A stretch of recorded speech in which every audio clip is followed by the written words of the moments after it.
Good morning. कसे आहात सगळे? एकदा एक महात्मा आपल्या शिष्यांबरोबर गावाच्या बाहेर एका कुटियामध्ये राहत असतात. तर तिथे त्यांना असं हिंडता फिरता एकदा एक मांजराचं पिल्लू सापडतं. ते मांजराचं पिल्लू त्यांच्या जवळ जवळ खेळत असतं. ते पण त्याला अंगाखांद्यावर खेळू देतात. तो दिवस पूर्ण ते पिल्लू त्यांच्याबरोबर घालवतं. दुसऱ्या दिवशी सकाळी जेव्हा त्या गुरूंची महात्म्याची साधनेला बसायची वेळ होते तेव्हा ते पिल्लू पुन्हा त्यांच्या अवतीभोवती. ते त्यांच्या शिष्याला सांगतात की तुम्ही या पिल्लाला ना थोडा वेळ असं वेगळं कुठेतरी बांधा, जेणेकरून माझी साधना विनासायास होईल आणि मी त्याला मुद्दाम रागवणार नाही. मग तो प्रघातच पडतो. ते गुरु जेव्हा साधनेला बसणार असतात तेव्हा त्या मांजराच्या पिल्लाला बांधायचं. 1-1.5-2 वर्षात ते गुरु जातात. मग त्यांच्या जागी दुसरे गुरु येतात. त्यांचा जो शिष्य असतो तो ते त्यांची जागा घेतो. मग आता तो शिष्य जेव्हा साधनेला बसणार तेव्हा पुन्हा त्या मांजराच्या पिल्लाला बांधतात. मग तो प्रघातच पडतो. मग ते मांजराचं पिल्लू जे मोठं झालेलं असतं मांजर ते एकदा जातं.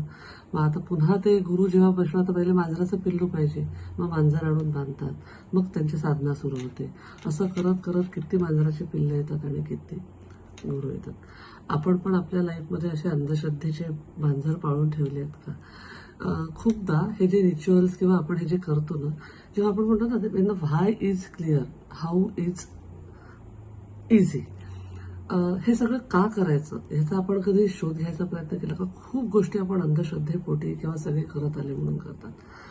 ज्या आपल्याला रिच्युअल्स सांगितलेल्या आहेत आपल्या धर्मामध्ये किंवा त्याच्यात असं असतं की एक sense of connectivity, sense of continuity ह्या सगळ्या गोष्टी करण्याच्या, त्याच्यामागे असं हार्मोनी, रिलेशनशिप विथ डिव्हाइन आपली अशी पक्की होणे. जेव्हा आपण नैवेद्य दाखवल्याशिवाय खायचं नाही म्हणतो तेव्हा आपला पेशन्स वाढणे, माइंडफुलनेस वाढणे, ह्या सगळ्या गोष्टी अपेक्षित असाव्या, त्याचा अर्थ असा असावा असं मला वाटतं.